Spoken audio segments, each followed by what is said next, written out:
Hello, everyone. It's a real pleasure to be here and to be able to talk to you all. My panelists and I are extremely happy to be here, to be sharing thoughts, ideas. Our panelists bring a huge amount of diversity in terms of their background, their education, their life experiences.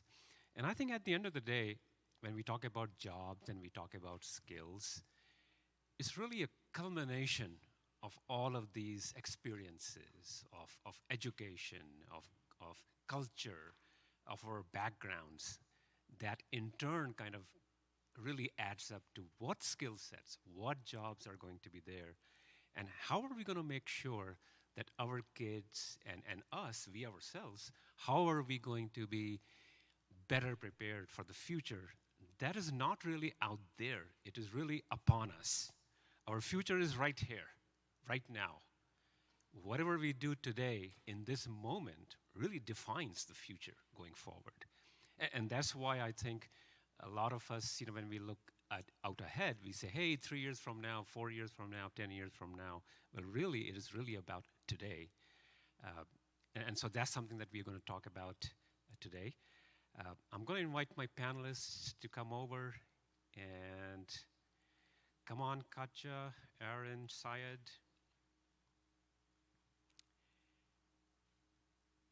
I'm also going to let them self-introduce themselves just to give all of you an idea about, again, like I said, what their background is, what their education, what do they do for a living, and how does that bring a special perspective? All right, Aaron, I will start with you. You can introduce yourself first. My name is Aaron Thorson. I am the Chief of Staff for International Leadership in Texas. We are the fourth largest charter school in the state of Texas, just founded in 2013. We already have 21 campuses spread throughout Dallas, Fort Worth, and Houston and College Station. 21,000 students who are learning, it's a language and leadership school. All of our students take a leadership course. All of our students are learning English, Spanish, and Chinese. Very, very important. If you're going to work with people and you're going to lead people, you have to be able to communicate with them. I'm not in education by trade. I am one of those weird people who all I ever wanted to do was join the Army growing up. So I went to Purdue University on an ROTC scholarship. I joined the Army as a helicopter pilot for 9 years. And then after my third tour, my wife said, that's too much. I went in manufacturing. Thankfully, was able to use the post 9/11 GI Bill to get my MBA from the University of Notre Dame. After 4 years in manufacturing, went into education, and I fell in love with a mission. I am one of those people who never would have thought that I would work in a high school when I graduated from high school, but I'm very proud to be able to work with such a fine organization and have the ability to work with our kids. Especially you talk about how now, one of the things about education is every day there's another student who's going to be coming through, so we don't have time to wait until we have a perfect plan. Yeah, you're just the leader that the kids need looking up to. Thank you. Katja. Thank you. It's great to be here. My name is Katja Kemp. I'm the CEO and founder of Viveka. We're the world's largest platform for skill deployment, skill training, and we focus on the traditional operational skill training as well as well-being. There's a massive shift towards that nowadays, so we're excited to talk about that today. My background is in the legal industry. I was fortunate enough, and as you may be able to detect, I have an Australian accent, to work in the legal industry in Australia as a global strategy manager as well as COO of one of the world's largest law firms. And it really gave me insight into what's happening with corporations, what's happening with global trends in regards to skill training, and excited to talk to that today. Thank you. Thank you, Katja. Syed. Thank you, Andrew. Good afternoon, everybody. Good afternoon, everybody. My name is Saeed Balani. It's a pleasure to be in your company. So I am a... Sorry. Good afternoon, Saeed Balani. I am a consultant on education policy and development and redevelopment, as well as matters of national and international security. Former service of the White House, currently serving at the State Department. I'm also the founder and CEO of 21st Century AI, which is a security firm that really intends to overcome and perhaps end the school shooting crisis in the United States, which has become an epidemic. It's a pleasure to be in your company again. As far as my educational background, I studied international affairs at Georgetown University, recently completed a Master of Education in International Education Policy at Harvard University as a Gates Millennium Scholar. And I'm currently a State Department Fellow with the Thomas Pickering Fellowship, and I'm completing a Master of Arts in National and International Security at Georgetown School of Foreign Service. Again, it's a pleasure, and we look forward to chatting with you. Thank you so much. Take this back. Just let it go. Well, wonderful. That's amazing background. And a little bit about myself. My name is Indresh. I'm the Vice President for Sifi e-learning. I've been in the e-learning industry for well over 2 decades. At that time when I started, not very many people knew about e-learning. And I had a hard time explaining what e-learning was to my family. I just used to say, oh, it's something like creating a web page. But anyway, one of the things that I think I've been able to do is really work with a broad range of industry and companies. So starting from manufacturing, robotics, going on into healthcare, pharma, education. And that's because a lot of our customers really come from these core sectors of the economy. And so every day I get to see what this company, what this customer is investing in. What are they putting money into from a learning standpoint? And that gives us a really great idea about their priorities, their focus areas, and more importantly, it also helps us to look into their businesses, to see what is happening in their business. How is their business changing? How is the technology changing? How is competition changing? Who are they against in terms of changes in society, in environment? Because that tells us what is happening in their business and how do they want their workforce to learn. So we get a great, insights into what's happening on the ground in real time every day.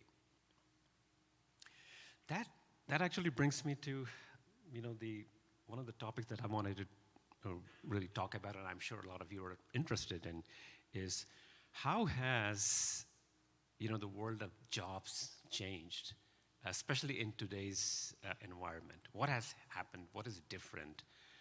And I'm going to turn aside to you first, and the reason for that is because you, in your day-to-day work, right, you are involved in a lot of things. You have your finger in a lot of pies, right? You meet with a lot of people.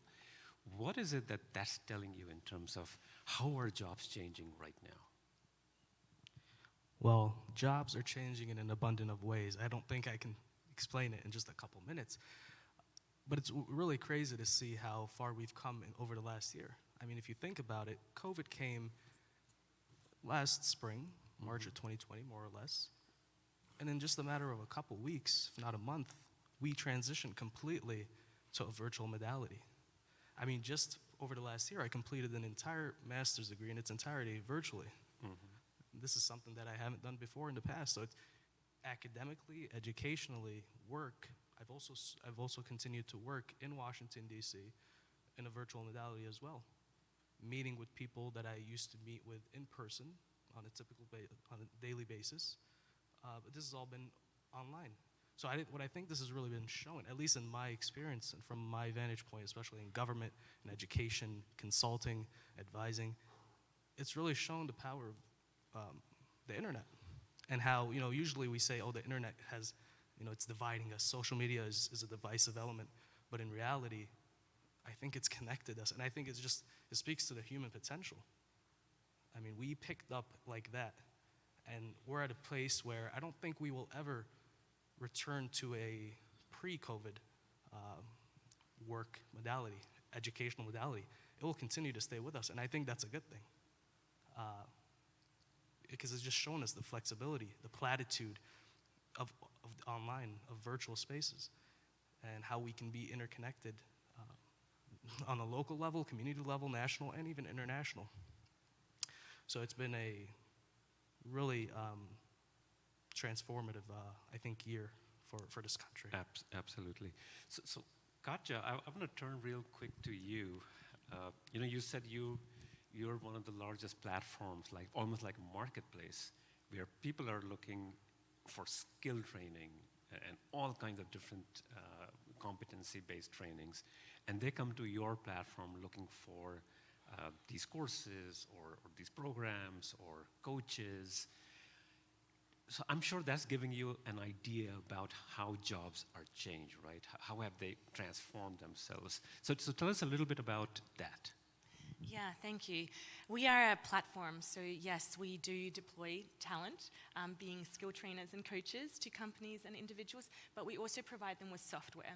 And that's been really interesting because what we've noticed, and first of all, I really want to take the chance, and Saeed, you already touched on it, to acknowledge what a transformative year and disruptive year we've all been through as individuals, as companies, as educational institutions.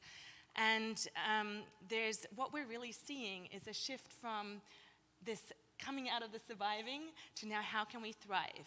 And even though that's it's a very great tagline that's been used so many times, more than ever it is now relevant.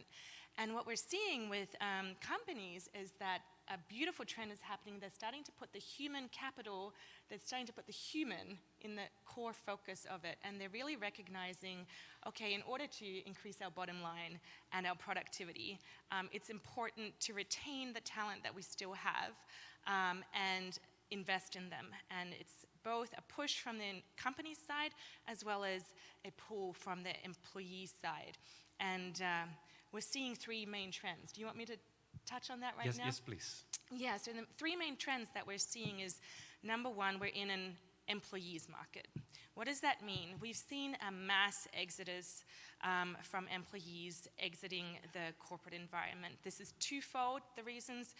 Companies are restructuring more than ever, and they have been prior to COVID. It's not just a pandemic phenomenon, and now it's just been accelerated. COVID has just, put a bit of, put the metal to the pedal in regards to these trends. And employees have the opportunity through technology to really up-level their skills. I mean, we've seen trends such as, people creating bakeries or baking bread or picking up other hobbies on the side. Yes, that's all nice during COVID, but they've also started companies. They've also started their own small businesses, online, virtual. We just have different capabilities nowadays and possibilities. So the focus of companies is to retain the talent that they still have and invest in them.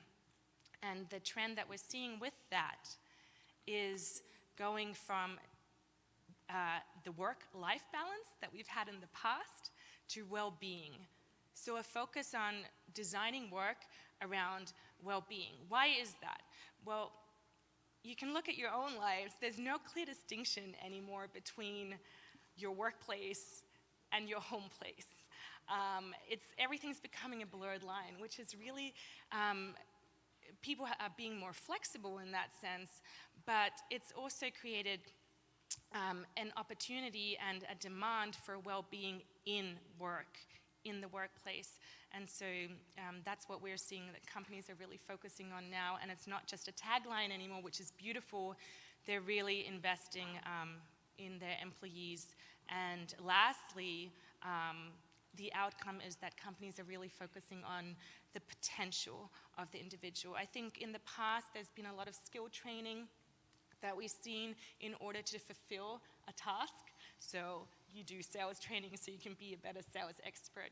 You do negotiation training so you can be a better lawyer.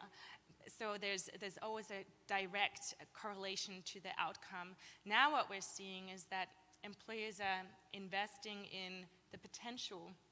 So they're offering them not just operational skill training and cultural skill training, but there's focus on mental skill training, physical skill training, virtual skill training, and more leadership, because those are the parameters that are really changing So that's the trends we're seeing. Right, absolutely. I think what you've hit it upon the head is the fact that job is no longer just about doing your work Yes. on a day-to-day basis. It's looking at the total human being, right? Total development of an employee, and that includes their personal, professional, their role in the family, how they're developing themselves. So the Yes. potential you talked about, right? It's also about your own potential. Yes. And I think the companies have realized the fact that the total employee experience, the total person experience, is what adds to the job, what adds to the work. And you can't put it into silos. You cannot say, okay, I will have skills for work only from this skill to this skill. After that, we don't care.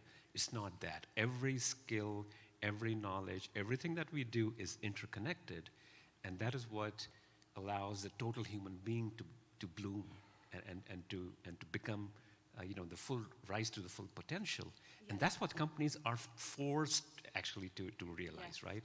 I think they've been brought kicking and screaming to the table that, you know what, it's really about the total human being, because if you ignore that, then people will leave, and people are leaving. In May, we have had so many resignations, right? So many people quitting. They haven't done that much for like past 20 years. And that's because people have realized that there's more to life than just a paycheck, just Yes. a job, right? Yeah, so I love that you mentioned the word bloom and the investing in the potential. And it is a necessity that companies are needing to provide now to retain that talent. So it's a beautiful trend, actually. There's a silver lining to everything. And this is one of the silver linings, I guess, of the pandemic. Right, absolutely. So, Aaron, I'm going to turn to you. You're part of the industry that is really developing our kids, right? You're part of the education sector, where the minds of tomorrow are really getting developed today. And so, what are you seeing there in terms of the impact on education because of how the jobs are changing? Yeah, so first of all, as far as the impact on education, the kids learning, the kids in many ways adapted to everything going virtually much better than those of us who work in offices do, and figured out how to take advantage of it as they can in the classroom. As I'm listening to the panelists talk about the skills in the economy, what's required, you mentioned the skills training that has to happen at the workplace. And workplaces are able to do that. They're able to take somebody who is hardworking and motivated and has good decision-making skills, and they can train them up to do that. And if somebody is motivated and has that skill of decision-making, then they're able to bounce around from industry to industry. So how do we do that in a school? Well, the schools have to be focused on the entire individual themselves. And as important it is, they have to gain the skills. Kids have to be able to graduate with calculus. They have to be able, kids have to be able to move up through the ranks, being able to read. We have far too many first and second graders who don't know how to read. Those are the fundamental skills that have to be built on. But they also have to learn leadership. They have to learn proper decision making. At International Leadership in Texas, I talked about before, every single student takes a leadership class. And to me, and as I'm hiring too for the charter school, leadership is one of those fundamental things that if you don't know how to do it, it's very hard to learn. If you're in your 20s and 30s and that's the first time you're ever having to stand in front of a group of people who are confused and angry and don't know what to do next, and your job is to calm them down and get them moving in the right direction because they trust you.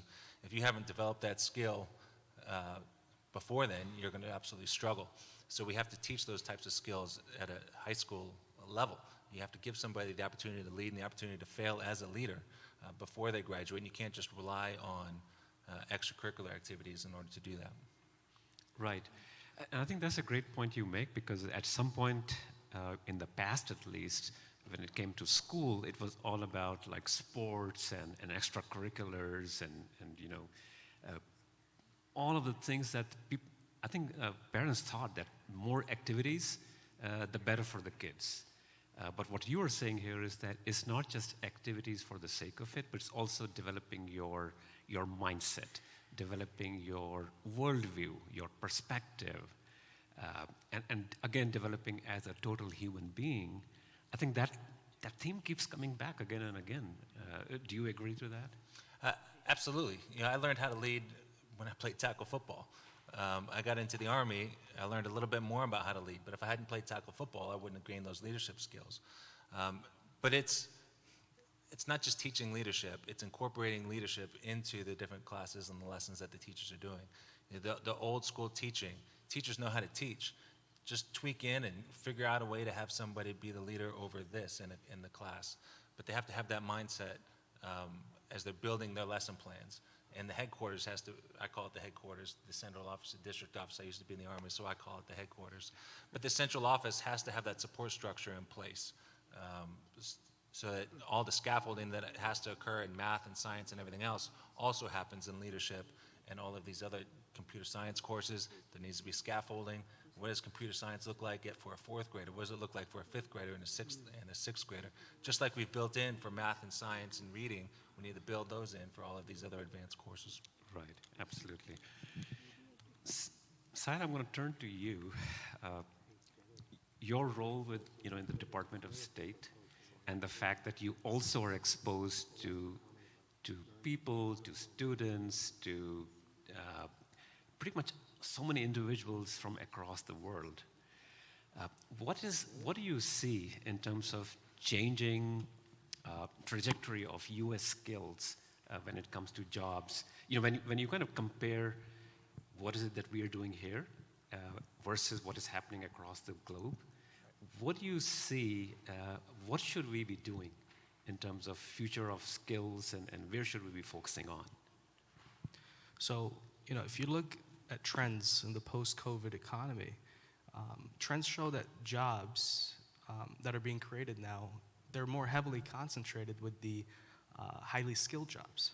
And what that's leading to is lower skilled and middle skilled jobs, middle income jobs, basically becoming decimated as a result of the automation, the emergence of artificial intelligence, which is a good thing. But at the same time, and at the same hand, it also gives us a challenge as far as our economic output. With respect to our country and looking at it from a international standpoint, due to the losses of the last year, 3% of income losses will be the result of students for the rest of their lives. That's a very gloom picture to paint for you. Internationally looking, if we're looking at GDP, 1.5% of countries will have a GDP loss over the next, or through the end of this century. Now, if you're looking at 1.5% GDP, you may say in the grand scheme of things, in the grand challenges of the last year, that's not a big challenge. But at the same time, we're talking about, if we're looking at the United States, an economic powerhouse. I mean, that's our greatest strength. If we're talking about the United States, we can only think about other countries, developing economies that could be much more challenged with the challenges of the COVID-19 pandemic. And in looking at those countries, you're looking at the bottom rungs of society. And how are those people kind of overcoming? I mean, if we're looking at a country that I have great knowledge about, Lebanon over the last year has lost over 100% of its currency due to the currency crisis. Now you combine that with political instability, regional scuffles and instability, as well as the COVID-19 pandemic, and you have a recipe for disaster. And this is a country that's only approximately 5 to 7 million people, with approximately, so it's 5 million nationals, with 1.5 million Syrian refugees, and then another 1 million Palestinian refugees. So 1 in 4 people is a refugee.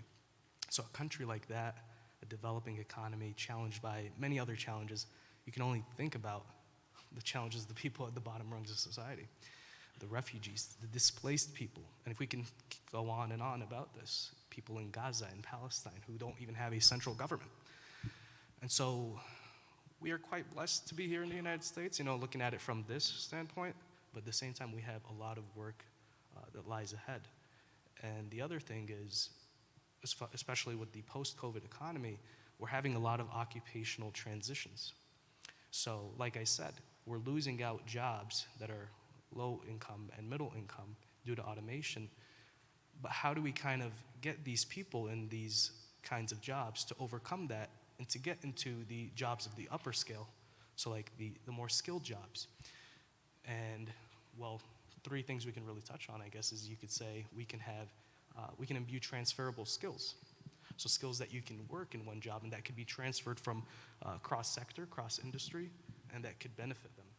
The other thing we should look at as a country, looking after our people, is are we supporting these people in terms of unemployment insurance? I mean, we saw over the last year, suddenly people lost their jobs. Fortunately, some states, this country, we had pandemic employment assistance. Other countries don't have that. So can we continue to support them in the case another pandemic or another crisis hits? And three really is, can businesses as well as government leaders overcome bureaucracy and work together to kind of chart the post-COVID economy and the workforce, overcoming automation. Automation doesn't have to be a bad thing. It could augment our economy. It could support us. It could strengthen us. It doesn't have to be the end of us. It doesn't have to be the end of our job market. So these are the kind of big things that we should be thinking about as a country, as a people, especially looking inward as well as outward at the global economy as well. Yeah, and if I may, and how do we prepare the students to be able to manage that? And I think through, I used to be a plant manager out in Modesto, California, bottled water company. And all the conveyor belts, you had to be able to program at a certain level. And we had somebody with an advanced engineering degree in programming, in computer programming. Well, he needed somebody else to help him out because I was pushing him and to produce. But one of the folks who worked there, without a college degree, he had just taken a coding class in high school. He kind of became his assistant, and it would help him out. And would stay after, and I'd pay him overtime, and he would help this computer programmer to be able to manage it. Well, if he hadn't taken that as an elective, he wouldn't have been able to do that, and we wouldn't have been able to perform as a factory. But he just happened to take that class as an elective. But if that had been a core part of his if that had been a core part of his teaching and other people could have done it, then that could have been built up. But again, it's not just offering the course, it's having that headquarters support, it's having that back office support to be able to manage those curriculums. Right, absolutely, great point.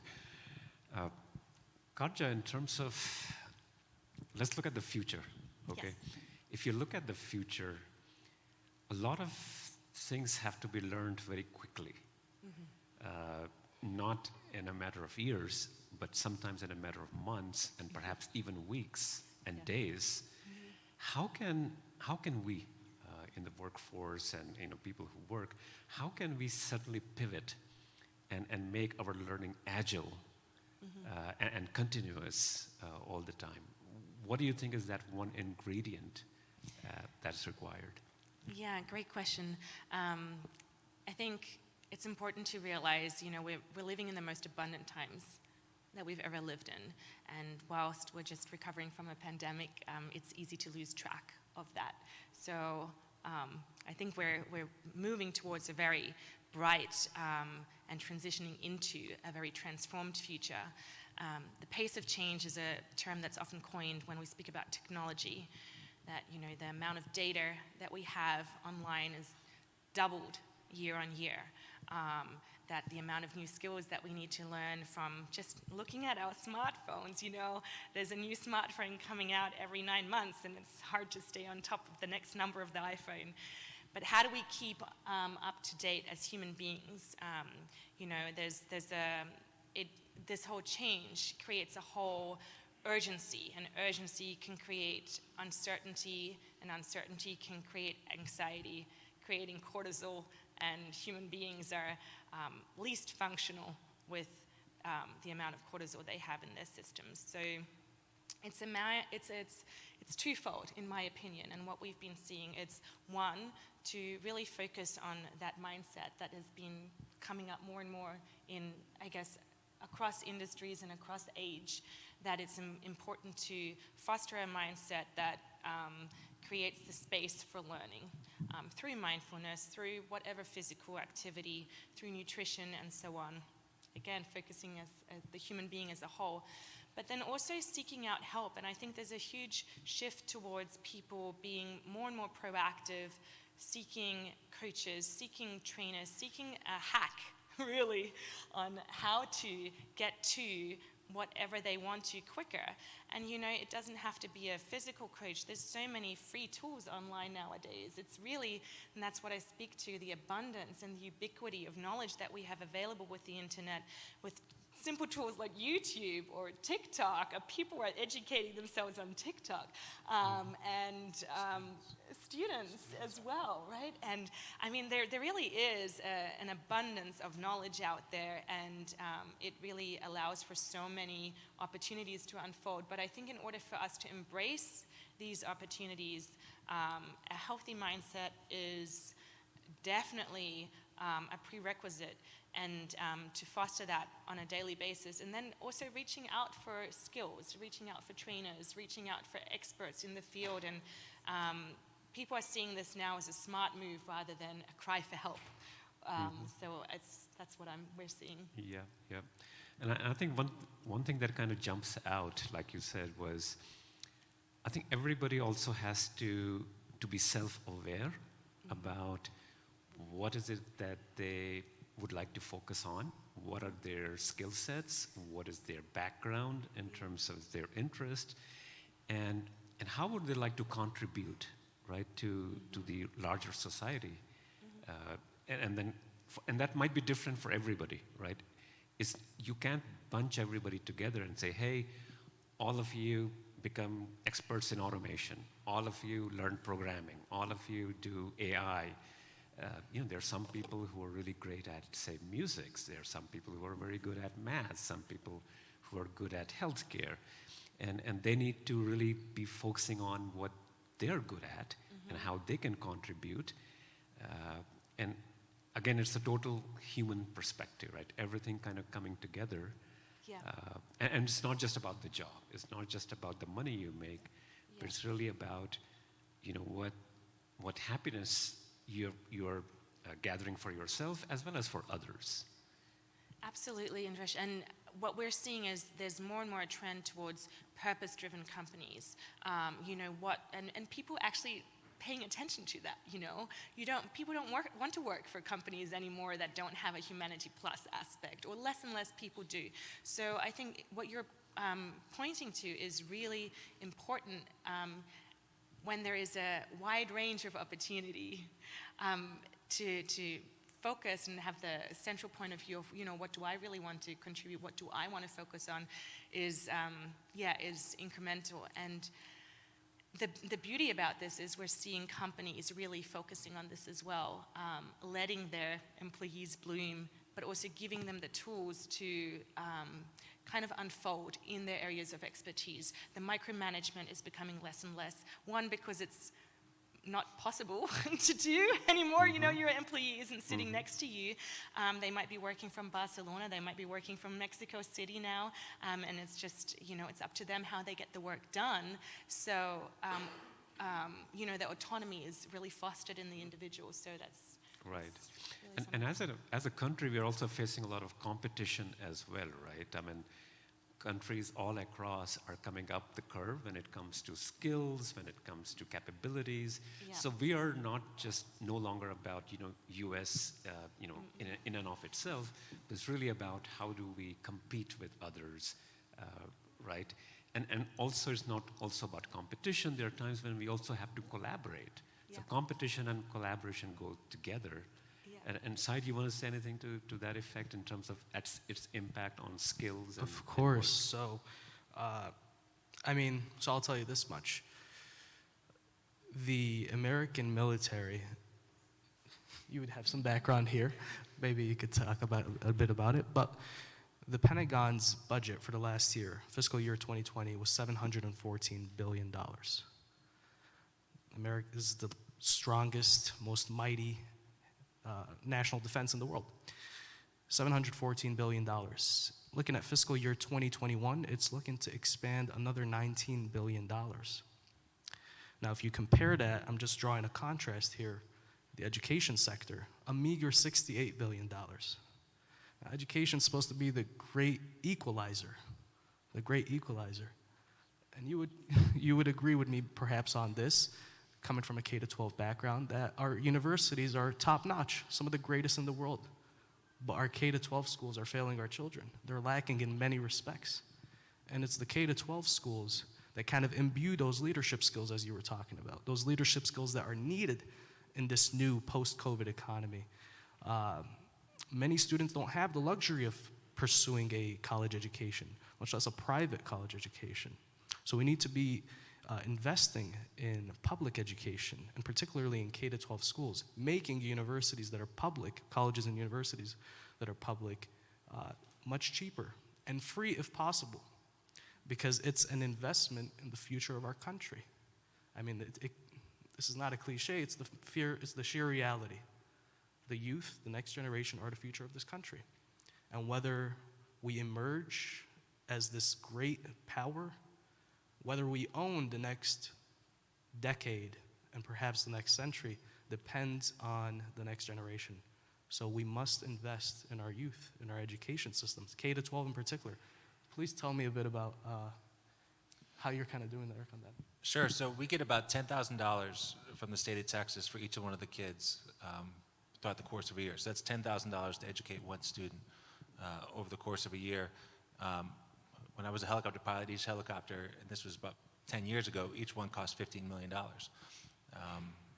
Our total revenue from the state of Texas is about $216 million. That's to educate 21,000 students spread throughout. So, I talk about all the headquarters support that has to be provided, all the back office support, the need to hire instructional coaches who understand how to use all these wonderful tools that folks are bringing into education. We have to hire them to do that. But we have finite resources. We have a very small amount of money. The money that goes into education is minuscule compared to everything else that our country is spending money on. So you have to be able to make tough choices. How do you do that? Well, how do you create a well-rounded, full student who has exposure to coding, not just exposure to coding, but has really had the opportunity to do that, while also learning how to, and gotten exposure to fine arts and everything else that goes into STEAM. On top of that, the physical fitness and the wellness. So what you have now is a fractured educational system in the United States. We have certain charter schools and certain private schools who are doing this, and parents are making choices. Okay, if I want my child to go to fine arts, I'm going to send them here. If I want my child to learn coding, I'm going to send them here. But because of the educational system and the way it's financed, you can't just send your children to one school to be able to learn, if you have the money and the means to be able to do that. Now, our schools, a very significant portion, we're an open enrollment public school. What that means is most of the students can't afford to go different places, and parents don't have the opportunity to make different choices for each one of their students, to put them on different tracks. So they send them all to International Leadership at Texas and hope that we're able to turn them into well-rounded students who are prepared for exceptional leadership roles in the international community. So we have to make do with the finite resources that we have. Well, we're not going to have tackle football. We're not going to have this.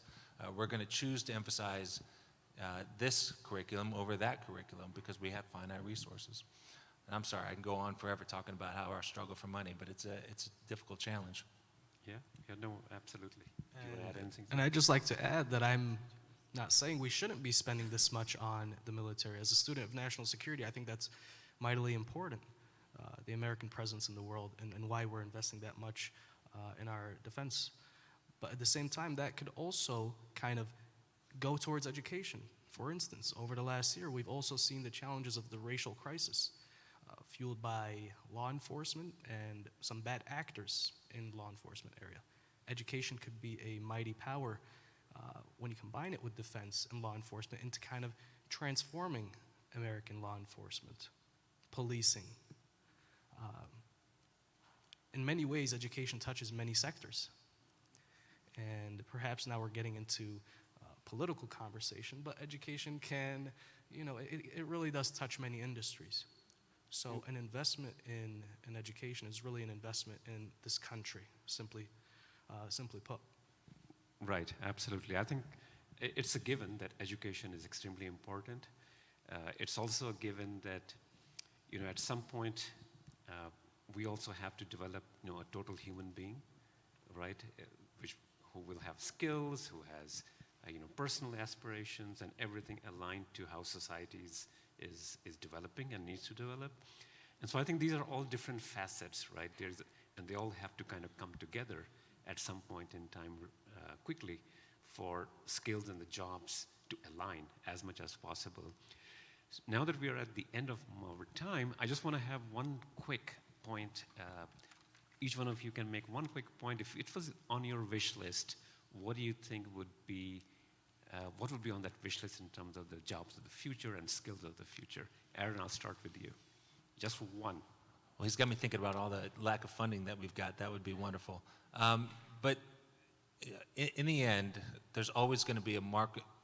Leadership is so important, and there's always going to be a market for somebody who knows how to lead. So more of a focus on leadership and leadership classes and what does it take to become a leader, and not focusing on extracurriculars, but gaining those skills in the classroom, I think is of all of the different areas that we need to do, leadership. All right. Katja, your wish list. My wish list would be for CEOs to really take a look at their training budget and what they have available and how they're utilizing it and how they can optimize it. And just one example is if an employee goes through a divorce, they're basically a write-off for 12 to 18 months. The amount of productivity employers can get out of a person that is mentally, emotionally, physically struggling is minimal.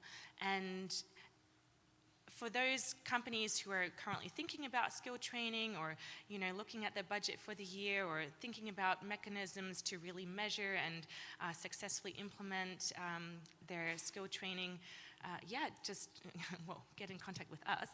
But also look at your well-being aspect, what you're investing in how much money you're investing in your employee, because it always pays back fivefold at a minimum. So if you're not already thinking about that, then that would be my wish list. I would say to empower social mobility. If you look at the 68 wealthiest individuals in the world, their combined wealth, 68 people, you could fit them on one side of this room. Their combined wealth amasses half the world's population. That's 3.5 billion people. 68 people, equivalent wealth. Something is fundamentally wrong with that equation. And if we look over the past 25 years, wages have not risen. Incomes have remained stagnant. If you look at the average income, it's approximately $64,000. We're talking 25 years ago. Today it's probably $68,000. Why is it that it's only going up a couple thousand while the wealthy are getting wealthier? And this is not a shot at the wealthy. God bless them. They're creating a lot of jobs. They're creating a lot of economic output. But at the same time, why is there such a divide among the rich? And it really creates a gap in our economy, in our country, between social classes. So how can we empower folks to kind of get into the upper rungs of society? They don't necessarily need to go from poverty to prosperity, but how can we empower them to move up a rung, to kind of contribute to social mobility? Absolutely. And again, that comes down to the skill side of it, right? Skill development. Transferable skills. Absolutely. Allowing you to move, to not be pigeonholed to one sector or one industry, but to have the luxury and the ability to kind of take a skill or a multitude of skills, take it to another industry and contribute not only for your own self and your own social mobility, but to the social mobility of this country and what you could really contribute to our society. Wonderful. So that completes the full circle, right? Where we started from, total human being, and we are coming back to the total human being through the development of skills. Thank you so much, Aaron. Thank you, Katja. Thank you, Syed. And thank you, everyone, for listening. Thank you.